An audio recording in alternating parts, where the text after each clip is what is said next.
Well, everybody knows, quote-unquote, the Christmas story. It's a story of a baby born in a feed trough, in a stable, in a small village called Bethlehem in the land of Israel 2,000 years ago. Everybody knows his name is Jesus. Everybody knows, who knows anything about Christian history, his mother is Mary, his father is Joseph. They all know the shepherds showed up, the wise men showed up. Those are the elements of the familiar story. But it's the story behind that story that is the real story.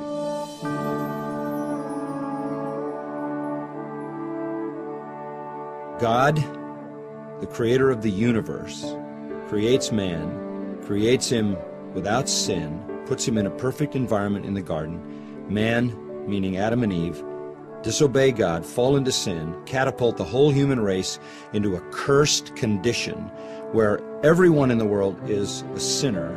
Therefore, we all are rebels against God. We all are the enemies of God. We all violate the law of God.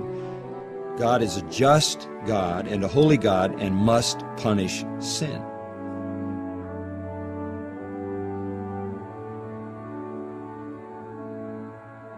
God can either punish all sinners for their sin, and that would send all sinners to hell forever to pay really the unpayable penalty for their sin against him. Or God can provide a substitute to bear the punishment for their sin. And God, out of love for sinners, deems that he will send his Son, God the Son, the second member of the Trinity, God the Father, God the Son, and God the Spirit, that the second member of the Trinity will become a man.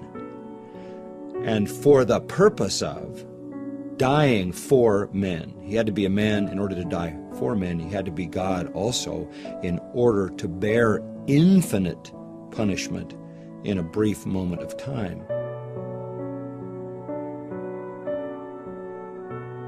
So God comes into the world, takes on the form of a man, lives a sinless life because he is holy God.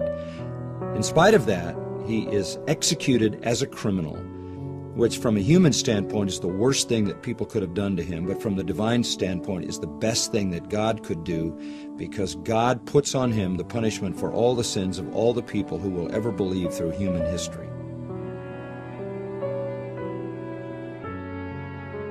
God punishes Christ, who bears the total punishment for all who would believe through all of human history, which if each were to bear would take forever and they would never be able to pay it back. That's why hell is forever.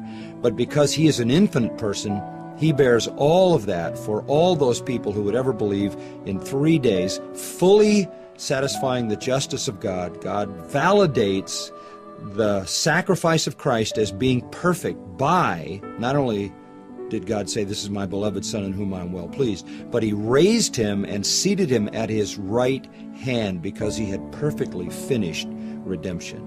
Christ then is at the right hand of God, exalted as Lord over all those who believe, having paid the penalty in full for their sins.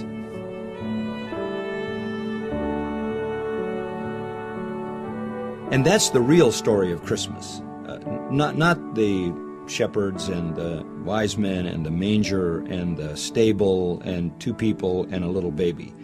That's on the surface. The real story is the story of a loving God and his divine redemption of sinners.